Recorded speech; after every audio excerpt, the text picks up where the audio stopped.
Hello. Okay, I think the audio is fixed a little bit, or at least it's better now. Like in terms of like um, general listenability, if that makes sense.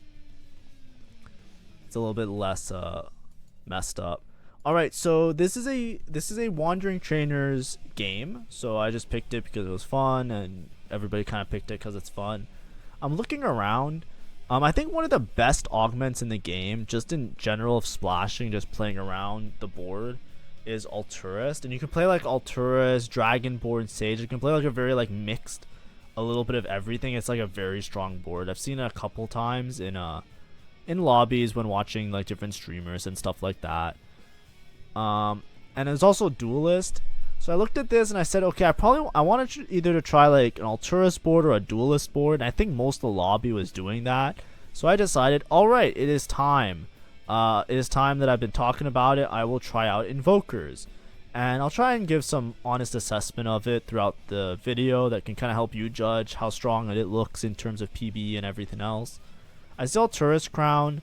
I think I scouted. I don't know if it was shown at the beginning or where I cut the video, or if I scouted like during this.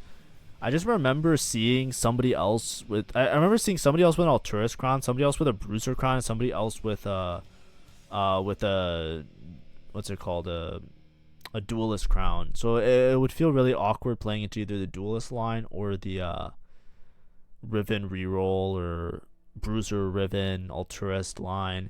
There's also a guy with a Heavenly.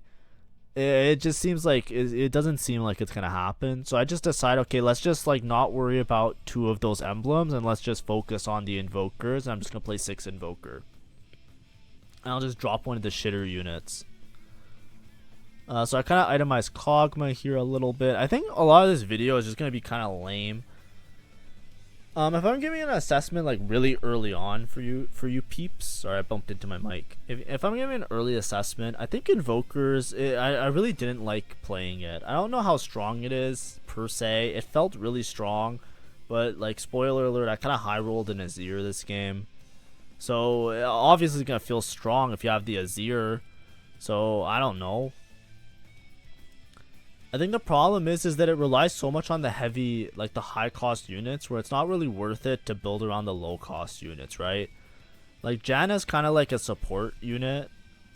In the game, she's not like a big, like maybe she could be a big damage dealer if you like build her for it, but she's not really like, she seems more like support, right? Like heal and like stun type beat. So if you're not itemizing her, what are you itemizing? Like Kog'Maw? It's like, well, I'm not itemizing Kog'Maw for sure. And then it's like the other ones are like 4 costs and 5 costs. And in order to find 6 Invoker, you have to hit all of like the 4 costs and 5 costs. Like, really? You're gonna roll on 7? You're gonna hope that you just find an Annie and a Lilia? And then the other one's Alun is the other Invoker, which Alun is probably like a playable board, but usually you just play with Umbral. And you're not playing like vertical Invoker. So it just all around just feels really, really hard to like, you can't commit early. It's kind of like if you hit, it might be like you play towards it, like if there's like a flex like Arcanist or Invoker, if you're playing Mythic and you just hit the other Invokers. So the board I end up making is kind of just like a Mythic Invoker board, as you can see, because I'm probably gonna play Lilia. I have to play Lilia and Kog'Maw, and that's 2 Mythic right there. So then it's just like, okay, add a Mythic front line, boom, 3 Mythic. So that's kind of like the vibe.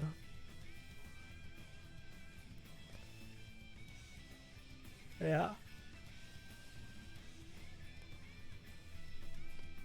I'm just trying to build an intermediate board right now, which eventually will turn into just an Invoker board at the end.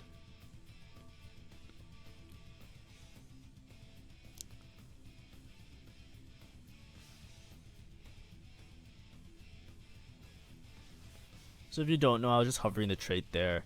Invoker is like a common trait. I think I've seen it in like multiple sets, but basically just gives mana to your whole team, and then when you get in 4 and 6 Invoker, gives bonus to the Invoker class specifically. So basically you're just building a board around casting a lot. Oh, I can mention my Augment. I didn't talk about it when I took it.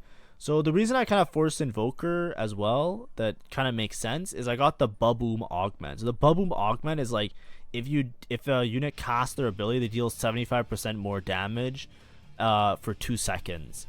So it's kind of like incentivized that you're just gonna like have an upkeep of way more damage if you're just casting a lot. And what casts a lot? Invokers, because they give a bunch of mana. So it actually works out really well. And you'll see that my AZIR kind of shreds late game. So I think this Augment works really well with Invokers. It's kind of like made for Invokers almost. But man, these Invoker units, it's hard to play Invokers. I'm gonna be honest. I don't think I like it that much. Cause like imagine you're playing like a board where you need to hit like 2 4 costs specifically. Like that doesn't seem right. You know, I had an emblem and I didn't like I think I didn't hit an Annie until like my last stage of this game. So it's just like, and I had an emblem. Imagine if I didn't have an emblem and just stuck on 4 Invoker. It's like, I don't think it's something you can just plan to play, right? And I was kind of thinking like, maybe it is something you can plan to play, right? But it just isn't, so I don't know.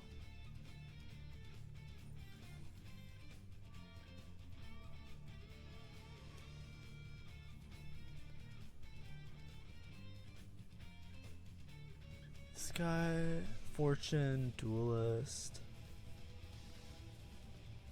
Twin Terror. I wasn't sure what this guy was playing. Or what my opponent here was gonna do.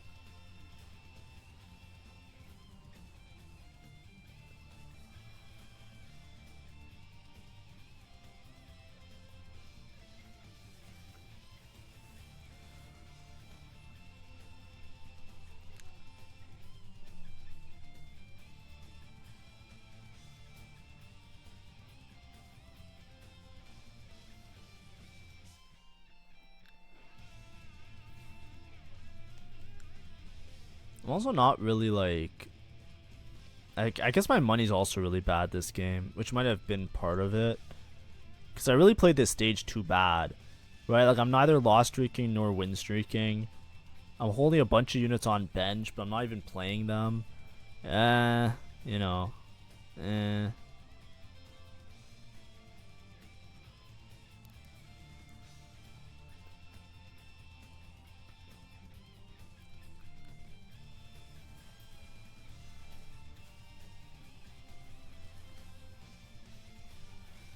This is just me trying to figure out what's up.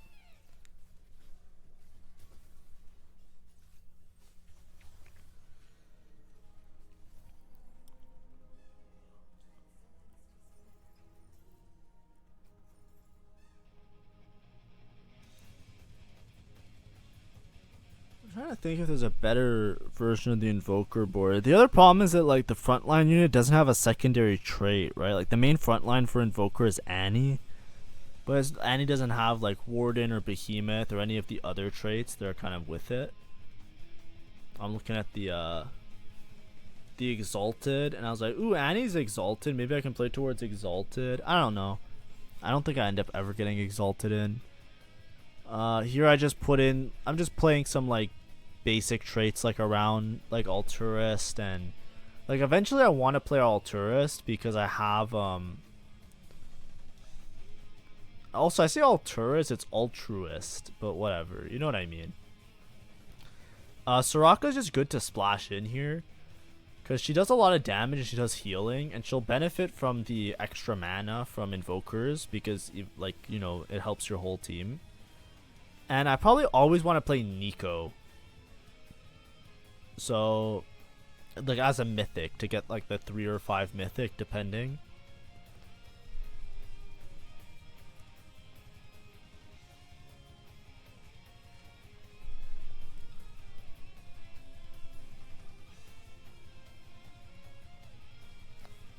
So replacement Kog'Maw. Yeah, Tahm Kench is really strong as well. But like eventually if I want to, I can play like Riven, Tahm Kench, get in Bruiser, play 3 Altruist.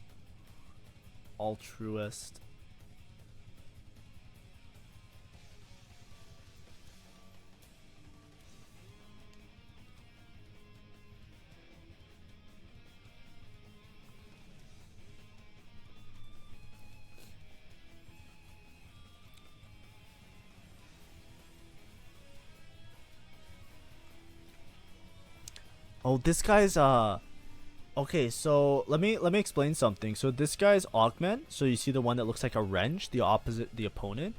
So the augment, how it works basically is you get a reforger, right? And the reforger is the same as like all reforgers, like it's the same type of reforger. But because of the augment, what happens if you reforge a normal item, it will turn into an artifact item. So the artifacts are either the ord items or those like Goldmancer staff, you know, like those type of items, Mogul's mail, those things. Anyways, sorry, it's there, trash to treasure. That's the augment that I'm talking about. So you can read the description. You can pause and read the description. But I'll talk about it in a second because I don't think I'll make a video of it, and I don't think it's like a bug, because I think it's just how it works. But I'll explain some stuff I learned about it in the meanwhile. I don't really like any of these augments, so I just end up taking Mythic Crown, and I'm just like, okay, fuck it, I'll just play 5 Mythic with the Crown, whatever. Okay, let me talk now for a second. So that augment, where you gain the Reforger, you reforge an item, and it will turn into an Orn item. If you reforge an Orn item, you lose the Reforger. So the Reforger is reusable so long as it's on like a normal item, but if you use it on an Orn item, it fucking disappears. It's not like the magnetic remover, like the way you read the augment where it's like, oh, it's reusable. I thought it was like the magnetic remover, you can just keep using it. It's like, no, if you use it on the Orn item, it just fucking disappears. Now because I stayed in the game, so basically I was down a prismatic augment like really early on because I thought you could just reuse it, but you just can't, so my bad. So for the sake of science, I just stayed in the game. And I ended up getting another reforger, so I tried out other combinations. You can reforge components, and it works. You can reforge Orn items if they're on the unit, and the unit also has a normal item or a component. So, for example, if they have an Eternal Winter and a bow, and you use the reforger on them, the reforger will not get used up. It will still... it'll reappear on your bench, and then you will have reforged the component as well as reforged the Orn item. However, if they have just Orn items, so for example, if a unit has just an Eternal Winter and you use the reforger is fucking gone. It's so tilting. Hopefully they fix it. Like, hopefully they make... I guess there's no real way to make it different because it's supposed to be like that it's a normal reforger, but hopefully they just like change it and make it like a golden reforger that has its own properties, like the golden magnetic remover. Because I would have much rather like that it doesn't work, like you can't reforge Orn items anymore, but that you don't lose the reforger. Right? Because like, I understand that it's broken. That's what I was trying to do. I was trying to like cheese out like, oh, I'm gonna switch out this Deathfire Grass that I don't need this game and switch it to like a Death Defiance. And instead, I lost my Reforger, and I was just down to Prismatic for like 2 stages.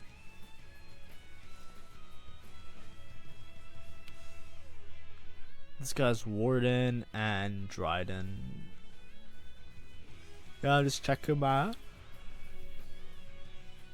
Excuse me. Just checking my team planner, trying to figure shit out.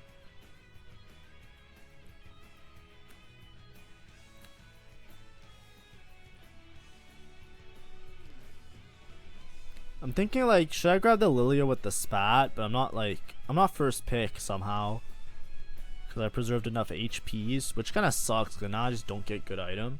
The good thing about playing 6 Invoker, if you've never played 6 Invoker or anything that gives you like a shit ton of mana, you kind of don't need mana items sometimes. You can get by with just getting like attack speed or damage items, because you just gain so much mana so fast that it's kind of like, you'll be fine. I don't know the exact numbers, like obviously it's unit dependent, and like a lot of it matters in like when you hit thresholds based on autos, right? Like a 2 auto cast versus a 3 auto cast can be like a huge difference. But I don't know. I kind of like it. I mean, I kind of just like it with less mana intensive items, and then just putting a bunch of damage on board. And I'm rocking 4 Mythic like a boss, just not playing my verticals well at all. But that's fine. I think I'm just kind of lost, and I just really want to really want to hit 6 Invoker just to try it out, just to see what happens. I think I have 4 invoker on bench if I'm not mistaken. No, I only have 2 no, I have 4 invoker. I just didn't put in the Janna or the Alun. But the problem is now it's like I need to either high roll the 5 cost or I have to hit both the 4 costs, right? And it's like, I don't know. I think that's the main reason I don't like invokers. I do have broken augments for it. Like the mythic is great because it just makes like a generic tanky unit, and the casting one is just really strong. I think the baboom is really strong. I'm not sure exactly if it's like a strong combat, like everybody can take it, or if it's just like whatever. Anyways, this is a part where I fall even further behind. So basically what this encounters is that Cho'Gath will remove a shop, so you'll only ever see 4 units in shop for the rest of time. Or you like do that and gain a bunch of components, or you can just leave everything as is and gain no components. So I decided to leave everything as it is because I looked at my board and I was like, I don't think I have like any of the units I need. I'm like, oh, that's kind of bad. So it's like, you know, I kind of need the spot on my not my carousel, in my shop. I need to see, cause like I don't think it's gonna work out.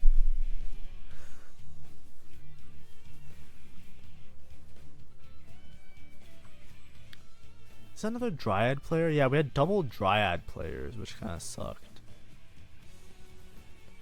Because whenever there's like double of something, so the reason it sucks when people are like doubling up in PBE is that like it makes it really hard for me to learn because I can't tell if this guy is strong because the units are strong and my board's weak, or if this guy's like weak. Like, well, he beat me, right? But like later on I'm gonna beat him. And it's hard to tell, like, oh, am I beating him because he's so far behind tempo because they were contesting each other, or is it like, no, this is chill. I have a good and accurate assessment of the relative skill between my board and this guy's board. And it's like a lot of times for me, it's like I can't tell what's going on. And if I can't tell what's going on, how am I supposed to improve? Or how am I, you know what I mean?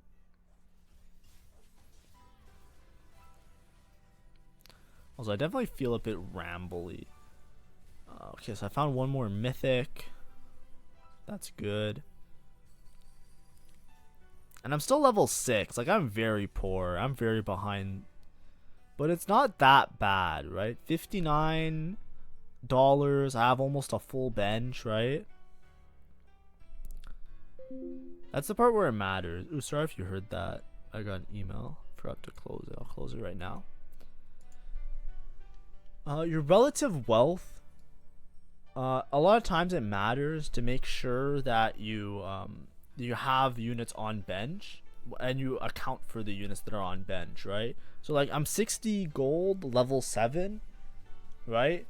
It's not that bad because I can still, like, when I level, I'll have the units to play. I don't have to spend the gold on the units. I already did that.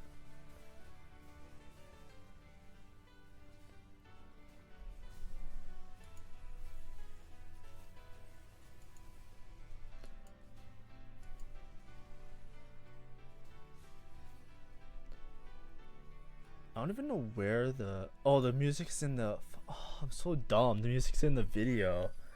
I was trying to change the song because this is a boring one. And I take Call to Chaos. I feel like every time I take Call to Chaos, I just get the gold cash out one. So now I have a bunch of gold. So that's like, it's pretty much what I needed. But I think there's like low roll ones with that too. Like one of them is that it gives you what was it? One of the things it can give you is like a 3-star 4 cost. A 3-star 3 cost, I think. It just gives you one of those. Or I don't know how many gold star levels it is. It just gives you a 3-star of something. And it's like, that seems bad. Like, it could either be the greatest thing for your board if it's a unit that you were gonna play anyways, or it could be the worst thing for your board where it's like, well shit, I'm never gonna play this. Now what? Anyways, I found an AZIR, right? I was rolling down a little bit, and I find an AZIR, and I'm just like, okay, fuck it. We're just doing full speed on this guy and AP. So I have Guard Breaker, Giant Slayer, and Nashers. Done. Easy clap. Do a ton of damage. So yeah, and then I still have the Baboom augment, which is my first augment that basically I do 75% more damage for 2 seconds after casting. So if my cast times are kind of like hyper stacked, like every 2 seconds, I'm just gonna keep up that damage, right? And that's what Invokers does. Invokers makes it so that your units cast very frequently. I think I could optimize. I think I will optimize a little bit later. So Alun, so that's the unit that's like purple. She gives attack speed to the entire back row that she's in. And it's split. It's split. So she has like 20 attack speed. They nerfed it. It used to be 40, but thank God they nerfed it. She was busted as hell. They nerfed it from 40 to 20. So she splits that 20 amongst each of them. So in this case, everybody's gaining 4 attack speed, which is like negligible, right? I feel like if you're playing her in the back row, you should just put like 1 or 2 units at most, right? Gain 10% attack speed or gain like 8, 7-ish attack speed, right? If there's 3 units back there. Yeah, I'm trying to figure out what I do here. I definitely want to go 9.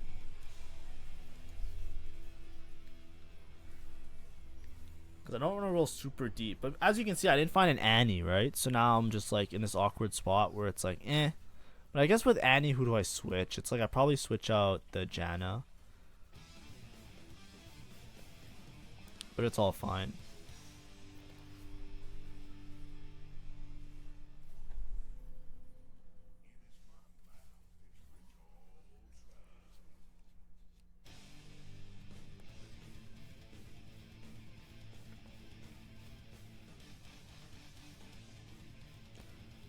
I think I have a cape, so I just want Rod here. I just make Spark because everybody does AP on my team, which is fine. Like Spark just removes the MR, so I do a little bit more damage.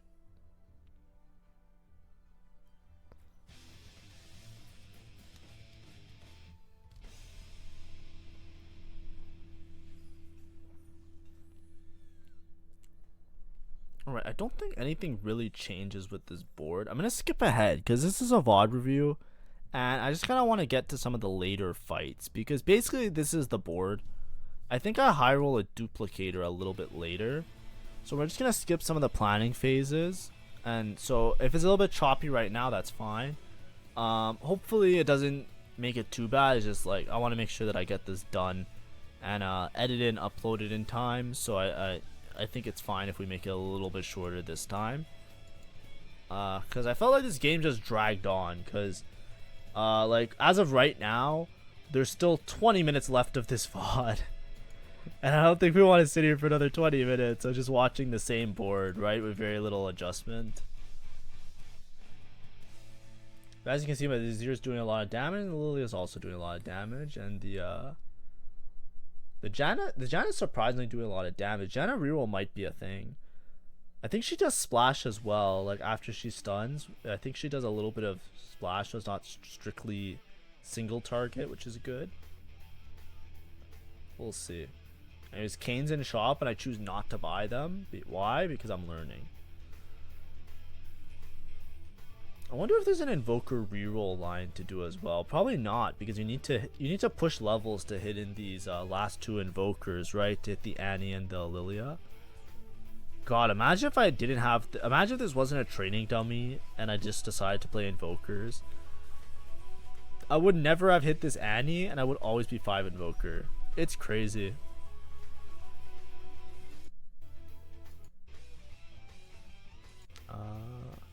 I think I get a duplicator somewhere, because I remember I hit oh, I already used it. Anyways, I just used a duplicator early to get the AZIR too, because like fuck it, we want a tempo. But as you can see, the whole lobby is still alive, right? So this is against Nar reroll. I think I melt him. You can watch my AZIR. My AZIR just melts the board. Watch this. Ready? Beam. Fucking melted. Yeah, that's like around 2 seconds, right? Like I'm already casting the beam before the damage amp goes down from the Baboom, which was my first augment. So this just works out really well for me. But yeah, I don't really change the board. I put in a Loon and Riven. Sorry, I put in I think the only thing I put in is so I found a Rakan and I hit a Rakan too. So I have Mythic Rakan, which is Altruist, and then I have this I could swap out for Heavenly the Soraka basically Soraka for Riven. So it's like, do I care about Bruiser or do I want extra AP and extra HP? And I think I decide to just like put the extra HP and AD because I think my damage was lacking a little bit later. But I really should be isolating, just like I shouldn't put this Janna in the back row. I should move her up one just so that I'm getting a little bit more attack speed on my AZIR. If anything, I can move everybody but the Aluna and the AZIR and just maximize having damage on AZIR. Also, sorry if my mic was getting quieter. I was a little bit leaning back, just fixing something. Oh yeah, this Kara, so there's like absolutely nothing to take. But yeah, a lot of people are like capping really high boards because of Prismatic Lobby. This guy's 7 fortune, by the way. I can't remember if he dies. I don't even think he wins the lobby. I think he just dies out because he doesn't have enough damage. Anyways, against the Story Weaver board, I want to skip to like some of the final fights because there's just so many people that are alive. This guy's like going Giga Faded as well, but I think I beat him. Oh no, I just barely lose against him. Oh no, I beat him. Nice. Yeah, so right here was like a main decision, right? So I wanted to go to 10 actually, right? I was thinking like, oh, maybe I should go to 10. But I ended up rolling it to 0 just because I'm trying to hit this Lilia before I have to sign off, right? Because the lobby is so close in HP. As you can see, it's like people are still all alive. Minus just 2 people, and there's a lot of like low health people that have high potential of winning out, which makes it really difficult for like someone like me that has just 30 HP, and like I can like easily become bot 4 in one bad fight. But this fight everybody dies, so I'm guaranteed top 4 anyway. So then it's like, oh okay, never mind.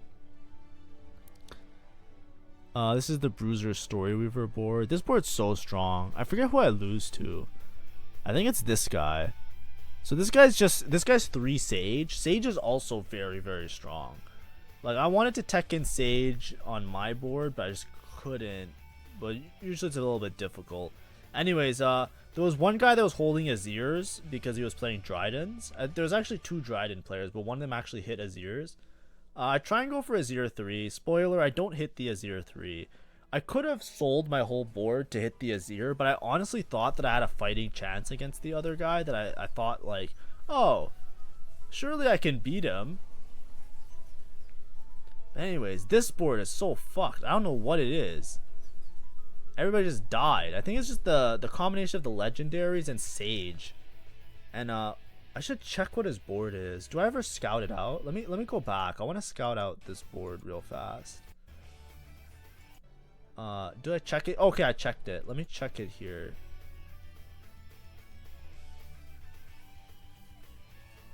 Yeah, the Dryad Warden guy dies. I want to see this this Arcanist board. I know it's not specific to this video, but I think that's the board that beats me at the end. So I just want to see what traits he has in.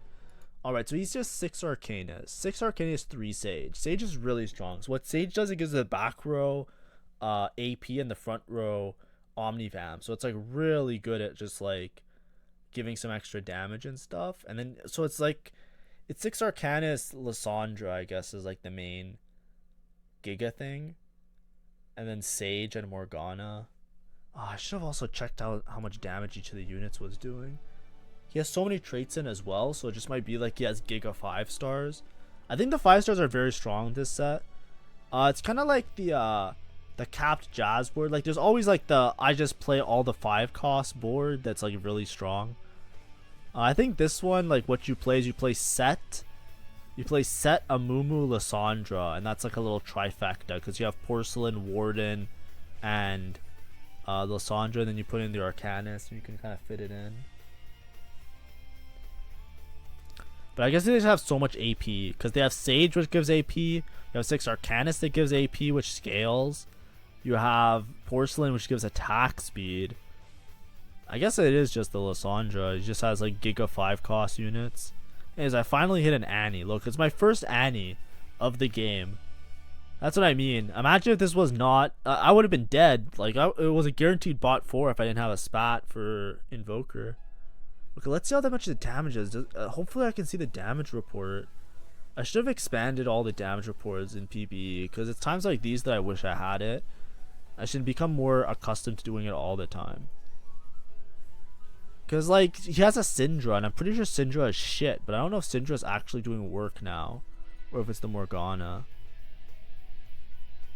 Damn it.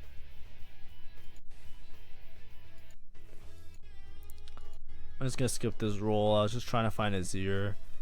I think I beat this guy with my AZIR. Watch this. Ready? Look at that beam. 1,800. I don't have crit items. So that guy's 1. And I'm just gonna watch the final fight now. But basically I think I go second. Final thoughts on invokers. I kind of said it a lot. I'm kind of maybe being redundant. I'm trying to fill the space. I did skip a bunch to try and like shorten the VOD a little bit, make it a little bit more bearable. Because I think like after that, like my board hasn't really changed that much. You know, besides like switching 1 or 2 units, the traits haven't really been adjusted by that much. I tried cornering, maybe like a little bit of a different position. I rolled down my goal, but I don't feel like sending my whole board to try and find these last 2 AZIRs. I feel like it's not worth it.